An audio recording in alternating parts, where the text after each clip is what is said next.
Net news. Ward क्रमांक 15 मध्ये विकास कामांचे भूमिपूजन आमदार मंगेशदादा चव्हाण यांच्या हस्ते अमोलभाऊ चौधरी यांच्या पाठपुराव्याने विविध कामांचे भूमिपूजन व प्रभाग क्रमांक 15 मधील लहान मुले व महिलांसाठी झालेल्या उद्यान लोकार्पण सोहळा, रस्ते, गटारी, अनेक कोटी रुपयांचे विकास कामांचे भूमिपूजन आमदार मंगेशदादा चव्हाण यांच्या हस्ते पार पडले।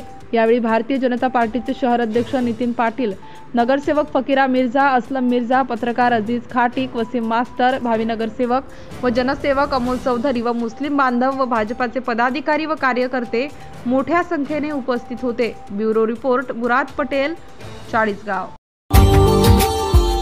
Subscribe now and press the bell icon. Never miss an update.